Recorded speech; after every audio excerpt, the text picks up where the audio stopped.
Welcome to Politics Done Right. I am your host, Egberto Willies. This is a progressive program that will take the mystery out of politics. This is the program that will encourage you to make sure government becomes we the people. Whether you are liberal, progressive, conservative, or otherwise, you get to air your point of view. We are an independent media outlet that, unlike mainstream media beholden to corporations, we only owe allegiance to you. Remember, you can also send me a tweet at EGBERTOWILLIES. That is at Egberto Willies. Let us engage. It is Politics Done Right.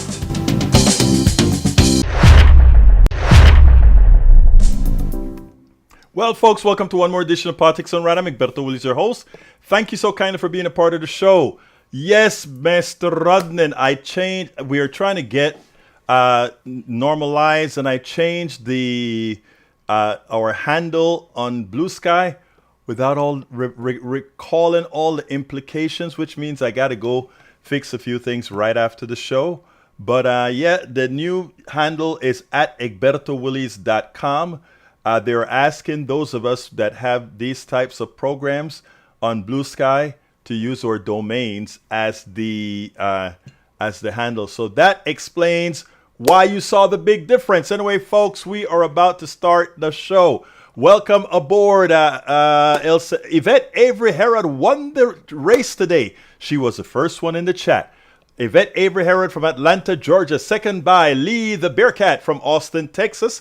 Third by AVQ, El Senor Michael Rudden from Brooklyn, New York. We have Joanne from Los Angeles, California. We also have in the house Bruce Pollard from Kingwood, Texas. We also have in the house May Wood from Long Beach, California. We also have in the house Paul Fleming from Powder Springs, Georgia. We're already loaded in the Substack. So I'm going to call some out real quickly, the ones that haven't scrolled off. Greg Feebick, Suzanne Sturlock, Susan Owens, Linda Huddock, Paul, Rebecca, Sally Armstrong, Susan Kovac, Allison, Ellis, Lena, Joan, Anna Nielsen, Kathleen, LBW, Susan Land, Nancy Ann, Laurie Harpel, Mary Langford, Ashley Blue. I can't get to read all of you out right now, folks, but thank you for being here. Please remember, share. Subscribe on Substack. Let's all become members. Help us grow the membership. Help us move ahead and get the progressive message to flood the zone. That is how we're going to make a difference. And support us if you can.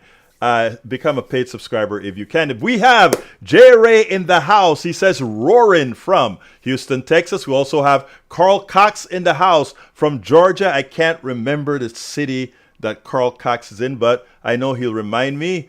AVQ says lots of Substack people, come on over to Twitch, YouTube, and Facebook so we can see your comments. Well, they can link it in many areas as well. But folks, love you all. Let's see what we've got here. Para ver qué estamos viendo por ahora. Michael Rudden says 5501 movement via Reddit. We are building a massive visible national rejection of this crisis, and yesterday's protests are proof that people, the majority, are taking action to stop a hostile government takeover. Because let's be clear, we do not have a functioning democracy anymore. Trump and his billionaire allies have dismantled our systems of checks and balances, attacked the court, silenced dissent, and declared themselves above the law. This is not politics as usual. This is a hostile takeover by billionaires, corporations, and authoritarian enablers. They are gutting the country for parts and selling us out in the process. We are committed to building our peaceful people's movement and achieving 3.5% participation. History shows that when 3.5% of the people engage in a sustained peaceful resistance, transformative change. That is in the book of, that is a well-known book. You can get, I think it's like 3% once you get those involved. Now, Bruce sent me a link Bruce Pollard, that is, sent me a link a few days ago. I just got to read it this morning, and I spoke about it on my KPFT show 6 o'clock this morning, that everybody should read. Bruce, I don't have it brought up right now, but if you can find it, because I think it's something that we ought to read.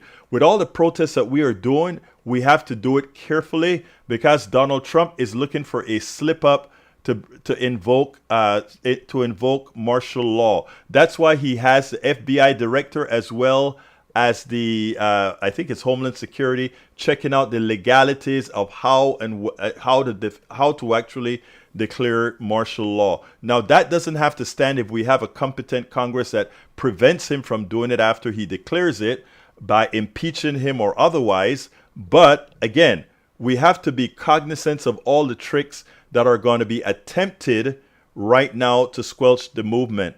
That article written by, I can't remember his name, Bruce, kind of help me out here. You're in the chat, help me out. But it is something worth reading. It is something also worth sharing. It is right. We all have to stand up. And you know what? I want to play a piece by our good friend, our friend who does the Thursday mornings on KPFT with me, Neil Aquino. By the way, Bruce Pollard was kind enough to do it for 2 weeks while Neil was on vacation. So here is the deal. He gave a speech about local, engaging locally, and that can be extrapolated going further. But check it out. That's our first video of the day, Neil Aquino and his speech at the 50501. Well, it seemed like Brackens got to me before I did it. So my brother Ray Brackens, you got to me before I played the first video. Talk to me, my dear brother. Yeah, it won't be long, Berto. I just want to, kind of say that I heard your call to action this morning. I didn't hear the live show, but I went back and watched the replay. And one of the things I kind of heard you expound on is, how we need to be better about, like not calling people out, but calling people in. And I know it's very difficult for me in my, day-to-day, rage that I have accumulated from, hours of just, I guess what you would call doom scrolling. And, I want to answer that challenge to try to be better, but it will be difficult, to not call people idiots and to not, dehumanize. What you were saying is sometimes we call people out and we dehumanize them by accident, like they lose their value as a person once you kind of put them in the box of, either not knowing or just, not being worthy of trying to be taught, correct information when they've been misinformed for so long.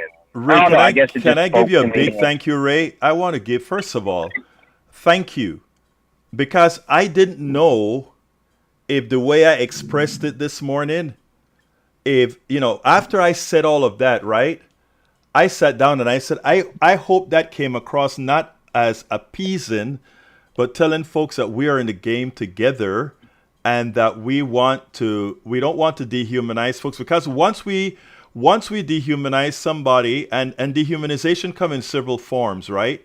Once we do that, we can call them anything. In other words, if I have a MAGA friend, and that's why if you notice, even though a couple of MAGA, Bart and Brian are the ones that pretty much try to terrorize me in the mornings, right?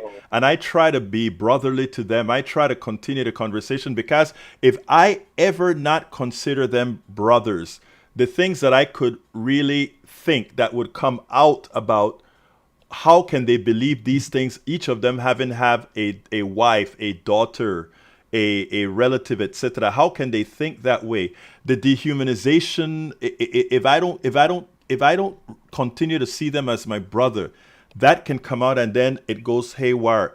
By you coming on and calling in and telling me that you got it, thank you, because that's what I'm hoping. If you got it, and I know how you are because I know you personally, and I know that it's hard on you to, with what's going on. Thank you very much. I appreciate the call and to kind of give me some affirmations there. So thank you very much.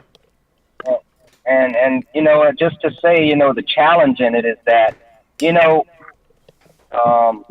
I know you got a video, so the challenge in it is really like when I hear these people, when I see their faces, when I read their words, when I listen to their voice, what I'm doing is I'm actually attaching them to my pain and my suffering. And it's Right. like, whatever it is that's going on in the world that I'm mad at, it's like anybody who supports that, I write them off. Like, they are like subhuman to me at that point, because anybody who can sit by, idly, but like you say, they're misinformed, and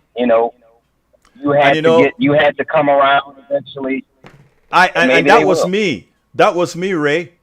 And that's why I talk about empathy, because I was an a-hole when it came to homosexuality. I was an a-hole when it came to sexism. I was an a-hole in a lot of these things. And so the way I say, if I can change, everybody can change on all these issues.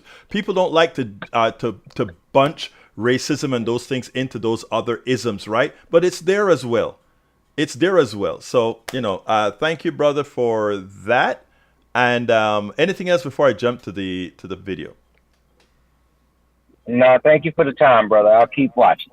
Thank you, bro. You have a good one. And Michael Rudden nails it. He says, Egberto, those who have no empathy for people in outgroups can be convinced to do evil things. Exactly.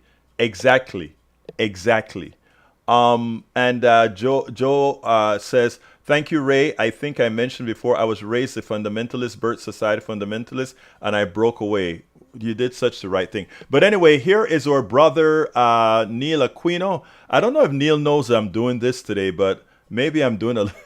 Neil, you're going to be a star today, brother. This is his speech at the 50501 that Cindy Hendrickson from Indivisible Houston, I asked her if she could tape Neil for me, and she did. Cindy, thank you so kindly. And here's Neil. Our own Politics Done Right, KPFT 90.1 FM Thursdays co-host appeared at the 50501 rally this last Saturday and had a prescient message. And the thing that I was very happy that Neil did is he localized this national movement. All movements should start locally, and that's what he did. I want you to listen to the speech that he gave, and then we'll take it on the other side. Hi, I'm Neil Aquino with the Houston Democracy Project. You can check it out at HoustonDemocracyProject.com. With big law firms and elite colleges giving in and elected Democrats being pressed to act, our freedom is up to us. There are local actions you can take part in now. There's a protest each Friday from noon to 1 at the Social Security office at 13302 Westheimer, and a protest each Tuesday, 11:30 to 1 at Senator John Cornyn's office, which is at 5300 Memorial Drive. You can take part in those actions right now. These actions are organized by people just like you. The First Amendment is your permit to protest. It's essential that people see others like themselves, willing to stand openly and confidently against the aggression of the right. The next protest will be when you organize it. Authoritarianism will require a local infrastructure.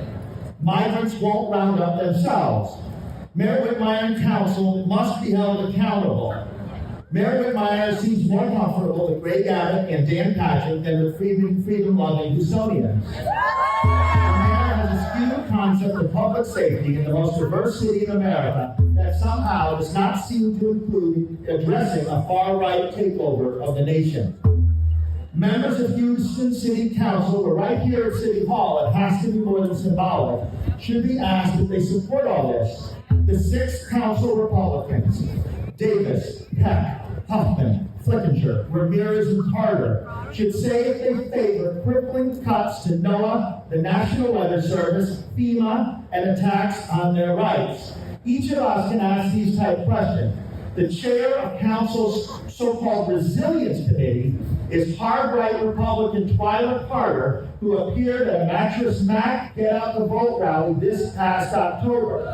How can someone who doesn't believe in climate change and who won't question her own party when they cut the National Weather Service be the right chair of the Resilience Committee? We could go to council and ask that question. The 10 council Democrats, Plummer, Alcorn, Martinez, Thomas, Castick Tatum, King, Jackson, Evans Shabazz, Castillo, and Pollard must have our backs and join the fight. When you signed up to run for office or be in office at this point, you signed up for the whole deal, and that includes the physical risk and the physical participation of showing up against the authoritarian threat. You can speak at council most Tuesdays at public comment section beginning at 2 p.m. You can speak about any matter at all. The more in advance you sign up, the higher up the speakers list you'll be. Council holds its agenda business session each Wednesday at 9 a.m. HTV broadcasts. You can watch previous council meetings, and HTV's broadcast on Facebook of these sessions is accessible. This is all headed to the streets. We are meeting the challenge here today. We must continue to meet the challenge. We must find each other, meet the challenge together, and demand that our elected officials at every level, including Houston City Council, have our backs. Thank you. Niels nails it. It gave a message and told folks exactly how they can get involved with city council and ensure that our democracy movement begins here. Ensure that the people that we hired in this city, that they do what they ought to do. Check out his site, HoustonDemocracyProject.com. Absolutely. So HoustonDemocracyProject.com. Anyway, folks, so yeah, what Neil ended with there, he said, the movement starts right now. He said, and you know what's the next movement is going to be? Whatever it is you decide to do. Whether it's you standing up outside by your lonesome with a sign, whether it's you going in front of somebody's office, you 2, 3, 4 of you, whether it's 1,000 of you getting together and doing something, but just keeping the pressure on and making sure that that what you do is, it's again, peaceful but active, peaceful but factual, peaceful but truthful. So that's what we're talking about, folks. That's what we're talking about. I want to add something to what Brother Ray was talking about when we talk about dehumanization. A lot of times, remember, I'm talking about rank and file folks. I'm talking about all of us. I'm talking about MAGA, conservatives, anarchists, everybody, on how we treat each other in the rank and file. The people that we should have no mercy for are those that are actually invoking invoking that spike in us to have our negative carnality show up. With them, we have no mercy. I don't have a problem calling Donald Trump a troglodyte. He is a dehumanizer. But those who he has dehumanized, I have to be on their side. Those who he have taught to dehumanize, I have to be on their side. And I have to be empathetic there. So it is something that we have to be very careful of. And I'm going to cut that little piece out that I did. Now that Ray mentioned it, and I'm going to cut that little piece out. All right, this morning we had a MAGA caller. And this MAGA, well, we had several, but we had a MAGA caller that I want to show you how we can turn some of what these folks say. Because again, the only reason they're against certain things are because they have been misled by these certain things. So I want you to check this out, and then we will take it on the other side. Both on my 6 a.m. Central and my 3 p.m. Central Politics Done Right programs. The morning show is actually on air, so we get people that call in from their cars, etc. And I get a steady group of MAGA callers that call almost every day, and they're always trying to be, some of them are trolls, some of them try to be challenging. But you know, the most amusing ones that I get are the ones who are trying to make a point. And in making a point, they come out with a logic that proves all the things that we're saying. And that's what happened today with one who called and he said, Egberto, you always talking about DEI. What about instead supporting MEI? And I said, what is MEI? He said, merit, excellence, and intelligence, to which I got very happy because I expressed to him that pretty much that is what DEI guarantees. I want you to see how I handle this guy. And for all practical purposes, it's not that he fell into our trap. What really happens is that he shows that the thought process that have been imposed on these people of MAGA by their leadership, the people that owes their sycophancies to, that they really stop them from critically thinking. And in doing so, their own intrinsic critical thinking sometimes come out and bite them. Check this out. We'll take it on the other side. Let's go to Bard. Come on in, Bard. Good morning, sir. Good morning, sir. Talk to me, my brother. I had an alternative to your DEI. It's called MEI. I wanted to see what you thought about it. This should be funny. Go ahead. It's merit, excellence, and intelligence. What do you think? That's and I think that lines up perfectly with DEI. I think, and I agree with. You know what, Bart? This is going to be the first time that you and I are in agreement. If they want to call DEI MEI with the definition that you just gave, I would definitely stand for it, because in that regards, all the people that Donald Trump put into office, they will have to get out of there, and we will then be able to get meritorious folks, intellect, and etc. So you and I are in complete agreement, sir.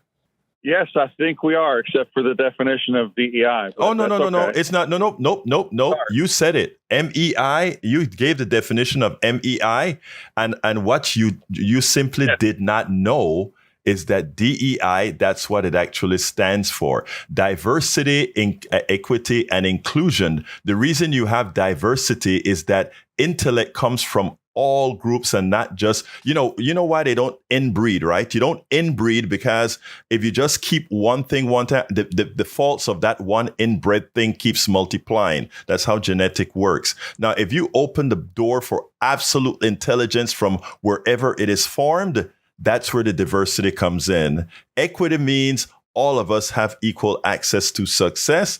And of course, it goes without saying. And inclusion, again, means everybody included. So, you, brother, sometimes I guess a clock is right twice a day, even a dead clock. Thank you, brother. Let's go to Brian. So, yeah, I am all for MEI because MEI is guaranteed by DEI. In other words, if you have diversity, equity, and inclusion, then what will result from diversity, equity, and inclusion are the most meritorious people of excellence with intelligence. And it is funny, right? Because the people, they have accepted this false definition of DEI. And by accepting the false definition of DEI and wanted to say what we want is excellence, merit, and intelligence, they don't realize that that is what DEI guaranteed. If DEI was used to hire the Defense Department, Pete Hegseth wouldn't stand a chance because of his incompetence, because of his lack of intellect, and because of who he is. He would not have stood a chance of getting that very, very important job. Again, because DEI was not used to employ Hegseth, what we have is somebody that has put our country in danger, that has endangered pilots, that has endangered an aircraft carrier, because he decided to put the directions of what he was ordering the military to do as they attacked the Houthis. He put it in, what again? Signal. Folks. Again, it was great to see a MAGA guy come on and agree with us without realizing that he did. All right, folks. Anyhow, we have another video that is very, very important. I want you guys to see this. And this has to do with China This has to do with education. This has to do with tariffs. This has to do with how our country is getting destroyed by Donald Trump. And this is not hyperbole. What this is why, as Neil Aquino and others have stated, we got to go out there and be a part of the solution. Stephen Mann says, MEI from Substack says, MEI is waiting after adoption by employers. LBW says they have been fed an absolute pile of dung by the right media machine. They just parrot these talking points, which happen to be the same sound bites that the GOP Congress critters say all day. And what happens, folks? What happens, of course, is they, again, whenever they open their minds to do critical thinking, because all these folks are intelligent. All our brothers and sisters are intelligent. There's just a part of the mind that allows itself many times the carnality, that part of us that are still not refined, that part of us that are still not intellectual, right? They can get to that part of the brain because that's the old part of our brain when we just reacted by external cues that required no further analysis. But anyway, I want you to listen to this video from, it is very important, what Michelle Norris piece last night that I accidentally fell onto. Check this out. We'll take it on the other side. Late last night, as I was finishing my last blog, I just said, let me flip on the TV, and MSNBC and the Amen show, I guess it was a later rerun, popped up, and Michelle Norris was standing in for him. And she did a piece on an article that she wrote that I didn't know about, but that was very informative. It turned out that she brought back a statement from the Apple CEO, Tim Cook, who pointed out that even if he wanted to manufacture his products and develop all his products here in the United States, that the skill set, the education was not here. It simply is not here. And it is based on the continual failure of the policies of many of our states in educating its people. Now we have Donald Trump, who further wants to put us behind with the education policies that he's coming up with the intrusion in universities and et cetera that he's doing. And Michelle Norris, in one package, encapsulates all that is wrong with what we're doing. I want you to listen to this, and then we'll take it on the other side. Nearly a decade ago, Apple CEO Tim Cook explained why China was so vital to the manufacturing supply chain for his company's products. The truth is, China stopped being the low labor cost country many years ago. The reason is because of the skill and the quantity of skill in one location and the type of skill it is. The tooling skill is very deep here. You know, in the US, you could have a meeting of tooling engineers and I'm not sure we could fill the room. In China, you could fill multiple football fields.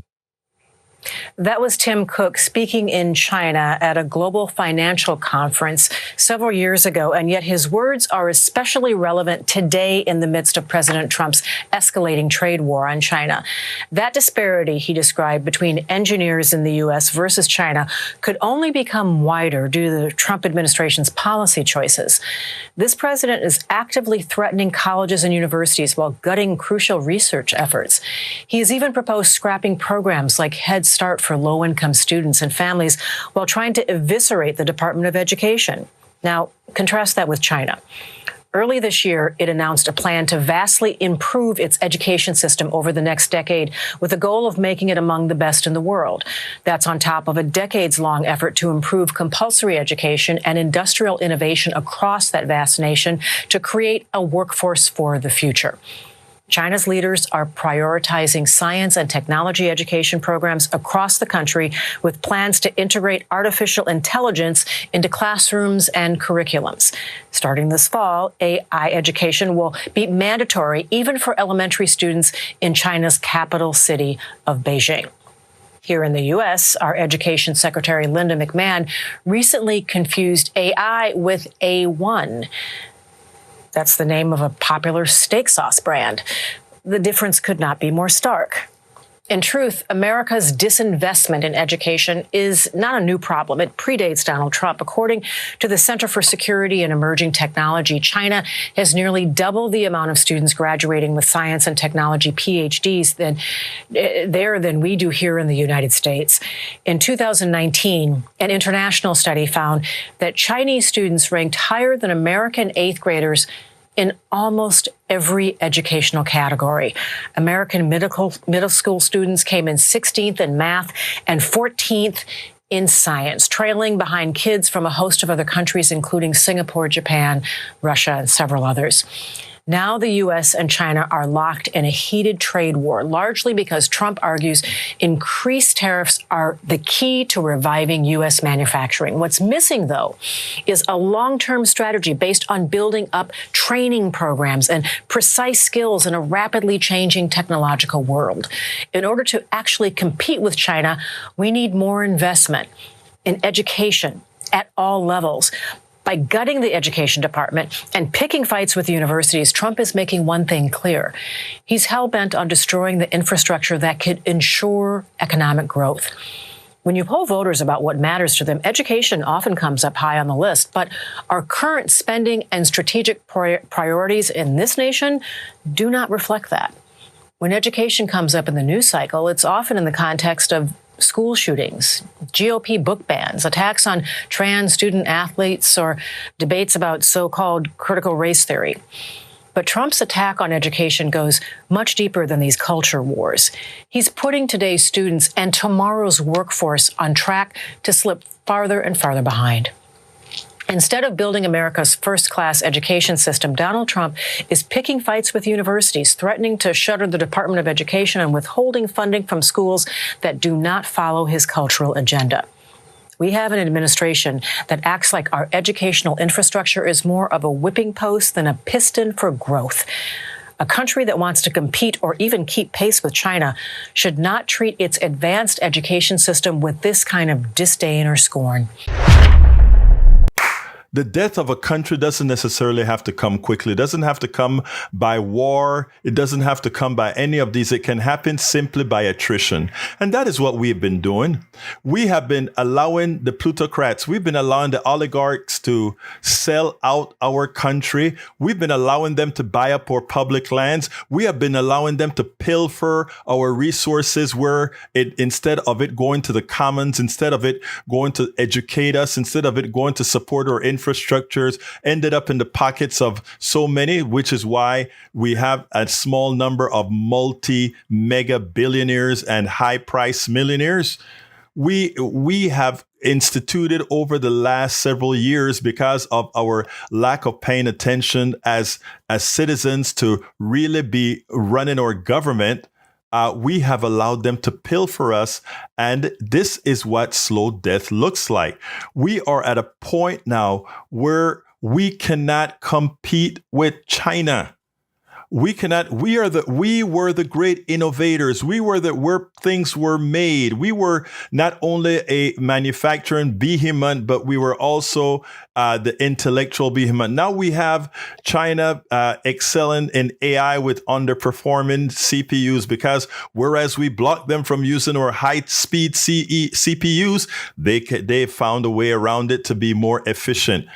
So, those of you that continue to support these barbaric troglodytes, you may get a good feeling by the fight against the elite. Yes, the elites have some problems that they should be working out of. They should be in Timbuktu, everywhere in this country, really engaging everyone. But in the process of hating these folks, what we're doing to our country right now is, for all practical purposes, getting to the point that it could be irreversible. Whenever I speak about China or show people a few videos about China, they say you're being a China propagandist. In other words, you are being used by China to display these things. I worked with Chinese companies. I flew into Xi'an at the birth of this explosion in Chinese technology. I understand how these guys decided to build while we bombed, while we created wars, while we bullied people. They provided soft support. They did what I call soft bullying. In other words, you don't even know that you're being bullied. They played a smart game, and they continue to play a smart game around the world. This isn't Chinese propaganda. This is saying we better start doing better before it's too late. We better start making friends. We better start bringing back Latin America, Central America, and the Caribbean into our sphere. Because while we may be in the military sphere of these countries, where these countries are be careful in who they do business with overtly, China has their heart. I hate to tell you that, but China has their heart.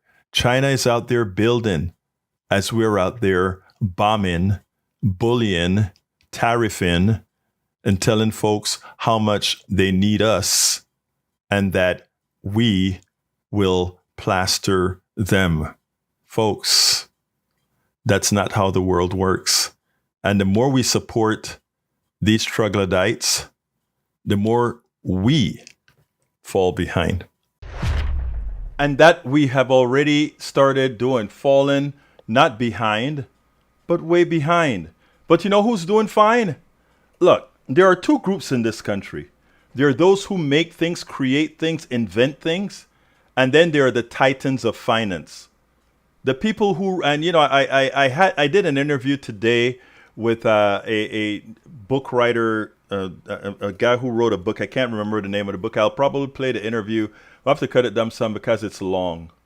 But it is, he has, in his book, he has just about given up on making the cultural change that all of us have to do together, and instead trying to create systems that doesn't depend on the cultural change. I kind of think we're going to have to do both.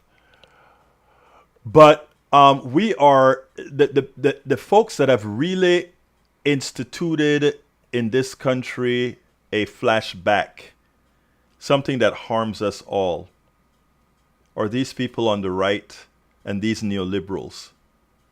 These guys have sold all of us out. I'll go into the neoliberal conservative kind of thing at some other time. But again, the neoliberals are the only thing that makes neoliberal better than the conservative guys that are ripping us off is that they have a tiny heart to give us a crumb, right? But let's look at the outcomes. Let's look at the numbers. That income inequality is still going up, and income inequality by itself isn't the bad thing, right? It's bad, don't get me wrong.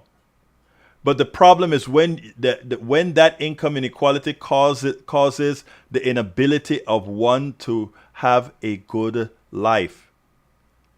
And that is where we're at, the suffering of people. And people are suffering. People are suffering. One of the problems I always talk about America is the Americans are one of the countries who suffer the best in silence. Yeah, we have all those marches that are going on out there. But imagine if those people that are really suffering in the mountains in Appalachia, in those ghetto places that are falling apart, that they're staying home, knocking wood to make sure the next wind that blows us and have open up those walls. We didn't know that existed in America. I remember my daughter driving through Ohio, in the hills in Ohio, and my daughter called me sort of, completely in shock. I didn't know people live like that. And to her surprise, what got her the most was that anytime we portray poor people, anytime we portray the underdog on TV, they look like me or they look like some person of color or whatever. But where she was driving, providing services from the company that she was doing some summer work with, then the people were, And she just said, Dad, I had never seen so many poor white people in one area. But those people are invisible. And that is what Trump, the sycophants, and the right has used. Those people are invisible. They don't know the reality of what's going on outside of their domain, so they can be told anything. They can be taught how to hate. They can be taught how to do, and that is where we progressives are failing. I remember when Ocasio-Cortez, AOC, said, I am going into Appalachia, and she had a congressman that was from Appalachia in the district she was going in. Come on over! And as soon as she accepted, he said, no, don't bother coming. I wonder why. I wonder why. Let me tell you this, folks. Politicians that are listening to me here, progressive politicians to be. To hell with the politicians that are out there already who refuse to go into Timbuktu, Texas, who refuse to go into Yoakum, Texas, who refuse to go into all these places that they should go in there. Go in there and take the heat. We should have been there a long time ago. So these people are going to be mad at you because you left them. And I don't want to hear the racism portion of the argument right now. Really. You know, I've dealt with enough racism already, and I would still go into these places. Maybe I'll have to go with a little bit of my white posse, but I will still go into these places. But we have to let these people know that there's something, and that's a discussion I had with the book writer today as well. I said, don't you think education, don't you think going in there and taking, there's this theory out here right now that people are talking about that is, oh, it's all racial. These people just don't want to see, they will eat scraps if it means that black folks or brown folks or immigrants don't get a piece of the pie, because they hate them so much that they will go ahead and take scraps not to make sure they are included in the pie. And Obama proved that theory wrong at these 2 elections. And I've already told you guys that story many times. When that canvasser went out there and asked that woman, who are you voting for? And she turned around and asked her husband, who are we voting for? And that husband said, honey, let them know we're voting for the N-word guy. I am not asking people to love just for, even if they're racist or they're sexist, or to love. I'm saying if we can teach people to vote their interest, and things were at that point then, that couple, as racist as they were going to pull that trigger for Brother Obama. Because at that point in time, he went there, he messaged there, he had his people there saying, this is what we are going to do for you. He didn't have just a big commercial on TV saying we're doing this. He went and he had people that was of his folk go out there and talk to these people and hung with these people. And I don't want to hear, you want to know why the Democrats are down to 25% support? Who the hell knows what they're doing? The only ones that are coming out are the damn neoliberals. Now you see the support that AOC and the brother Bernie is getting. You know what they're doing? They're engaging. They're going into these communities. They're saying we care. They're saying we care. And that's what it's all about, folks. Okay, last video of the day coming up. Last video of the day. You know that Bernie Sanders and AOC are doing something special. And you know that Donald Trump is actually doing something that's starting to freak out Republicans and MAGA when you hear them equate Donald Trump, Bernie Sanders, and AOC. I want you to listen to this, and then we'll take it on the other side. Mark, one of the parallels that is being drawn in this moment is to the inception of the Tea Party movement, which we all remember started during the Obama administration. Do you see those parallels playing out? How do you see this? Sure. I think there's a lot of energy on the left, but I think we live in really unserious times, Kristen. I think the reality is that you're highlighting that the Bernie Sanders AOC rally at the same time that Donald Trump is pursuing Bernie Sanders trade policy. The Trump administration is advocating tax increases on job creators in America. Their economic policy is exactly what AOC and Bernie Sanders would want. And that's not where the Tea Party started. The Tea Party started with cutting spending and cutting the size of government. And although the Trump administration is doing that through DOGE, you look at so many other points, as Maria actually made, about centralization inside the executive branch that is actually a lot of economic policies that are exactly what Bernie Sanders was advocating for his whole career. Yeah, I mean, you think about a leaderless party, Maria Teresa, and remarkably, former President Biden stepped into the spotlight this week, made some pretty powerful words about President Trump, his agenda. What do you make of President Biden within the first 100 days, which is much earlier than we've seen past presidents, come out and speak out against his successor? Mark, how do you think Republicans see this moment when you do see Democrats kind of struggling to figure out what their message is? I mean, do you think it emboldens President Trump?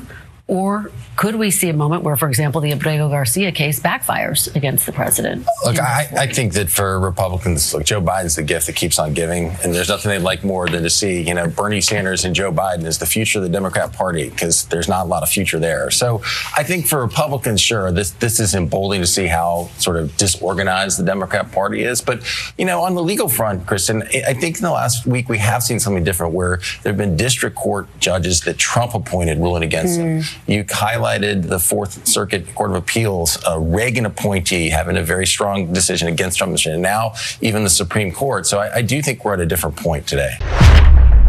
Now, Martin Short has some nerve. First of all, they realized the power of the oligarchy movement, the move against, the fight against the oligarchy that Bernie Sanders and AOC are going around the country and working on. And they're scared because this is a populist movement that is actually showing support from the people. Then, of course, that the media, the mainstream media, isn't playing the Bernie Sanders oligarchy tour up as big as it really is. And then, of course, we know the thousands of protest marches around the country in red states, blue states, purple states. They're not covered as they would have covered the Tea Party. So when Kirsten Weckler asks him, do you think this movement, like the Bernie Sanders AOC oligarchy movement, is actually going to be serious like the Tea Party was? Oh, he comes back and he says, no, I look at these as not serious times. After all, Bernie Sanders, Donald Trump is doing everything that Bernie Sanders and AOC wants to do, and that's not where we are.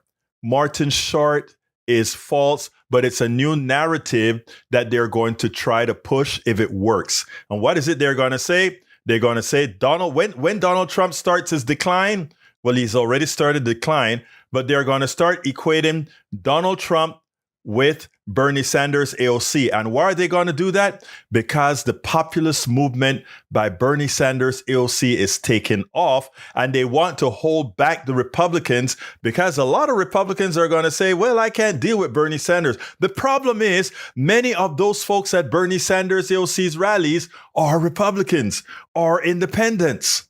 They are people who the Trump tariffs are killing. The small business persons, I've interviewed quite a few of them that are getting trashed by what they don't know about the tariffs and how the tariffs are going to affect them.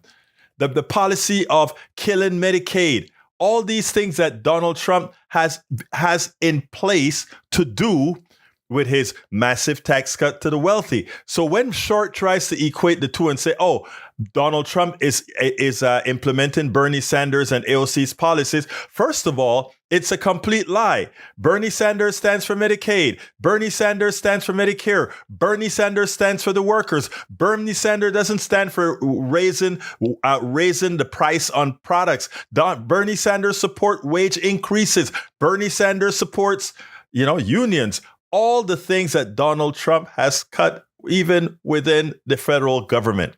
So we can't buy the Kool-Aid. We can't drink the Kool-Aid. We have to call these guys out immediately when they try to switch and change the narrative. And that is what Short did. The only disappointment here is that we had a good Democrat, a good progressive on that panel that pretty much that went, and again, it happens, right? But it flew right over her head what Martin Short was starting there. And you are going to see that narrative as Donald Trump loses in popularity. You are going to see that narrative make the rounds that Donald Trump is implementing Bernie Sanders policies. And if Donald Trump policies are failing so badly, then Bernie Sanders, you can't want Bernie Sanders because look at how his policies implemented by Donald Trump is actually working. It's not. But it's a lie. Donald Trump is not implementing Bernie Sanders policies. They are trying to make Bernie Sanders policies a loser by attaching it to the losing policies of Donald Trump. We cannot allow that narrative to move forward. It is imperative that everybody that goes onto a panel, when the Republican tries to spin that narrative, in other words, Donald Trump's tariff policies is Bernie Sanders policies, it's not. It is not. And we have to listen. We have to be ready. Our tongues need to be charged with truth. Our tongues need to be ready all of the times to answer the call. We have to be ready to answer the call. I just want to put out some, always fix you guys from misinformation. Brother Mike Cisak wants to say that Donald Trump is still over 50%. Donald Trump never really made it to 50%. Okay, some people may want to use a Rasmussen poll. Rasmussen poll is always off because it's a conservative poll that is always biased for conservatives. If you want to know what the real numbers are, I'm going to put that onto the screen right now. Let's look at Donald Trump's poll numbers and how it has done over time. And here we have the drop. And look at the comparison with previous presidents. We have Obama, which was pretty high, even as it was declining at this time. We have Biden as well, which was on the actual rise, and Donald Trump, who has started to tank. That is the reality of what we're talking about. Don't you forget it. Don't let folks snow you into it. And brother Rudnin has also put a new poll out there that shows Donald Trump relative to other presidents. And guess what?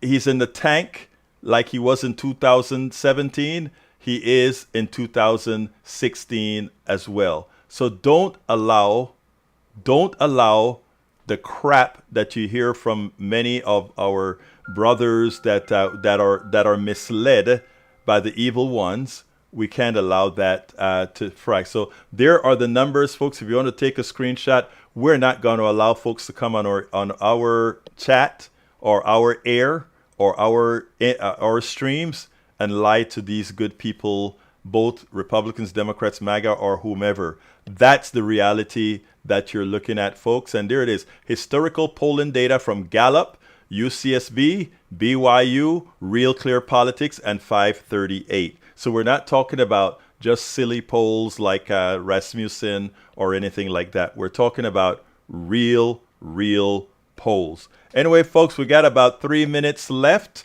And I can probably take one or two calls. 281-823-7747.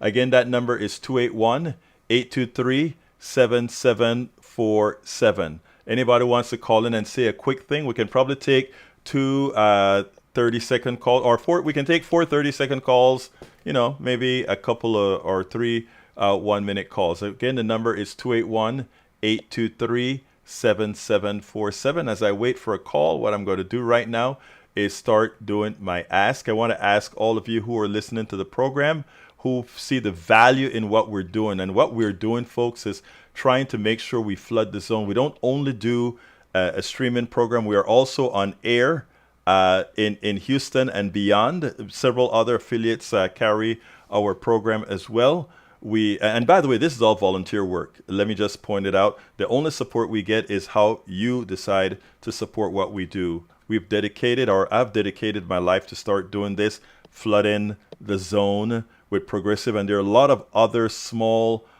media operations that realize the necessity for doing this. The other side has deep pockets that supports them. We don't. The only support we get is the support that you feel is necessary to ensure we can continue to do the job. And what kind of support do I ask for? Very simple support. Support us, please. Become paid subscribers on Substack by going to politicsdoneright.com/newsletter. politicsdoneright.com/newsletter. That will give you, that will bring up the ability for you to support us on Substack. It's like purchasing or getting us a cup of coffee. And that, if we can get enough cup of coffees, we can continue doing this. It's a lot of production work, a lot of stuff to get this done, but we must do this to win. This is not a battle. This is a war. This is not a battle. This is a war. Hello, Harry. How are you doing, my dear brother? You got 30 seconds, my dear brother. Okay, let me say what I got to say real quick. I looked at what you were saying is correct about those polls.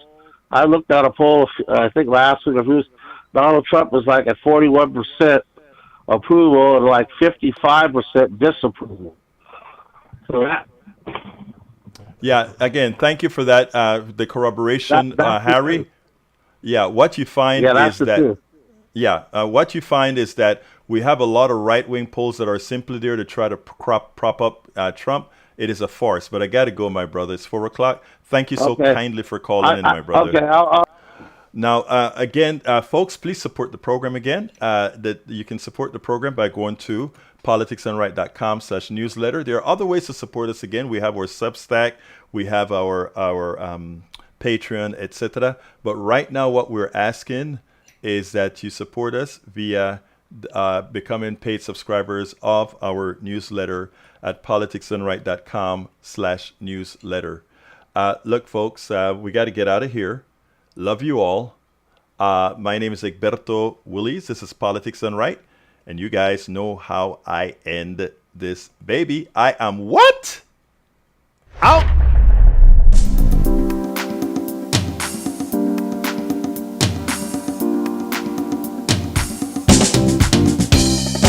Welcome to Politics Done Right. I am your host, Egberto Willies. This is a progressive program that will take the mystery out of politics. This is the program that will encourage you to make sure government becomes we the people. Whether you are liberal, progressive, conservative, or otherwise, you get to air your point of view. We are an independent media outlet that, unlike mainstream media beholden to corporations, we only owe allegiance to you. Remember, you can also send me a tweet at EGBERTOWILLIES. That is at Egberto Willies. Let us engage. It is Politics Done Right.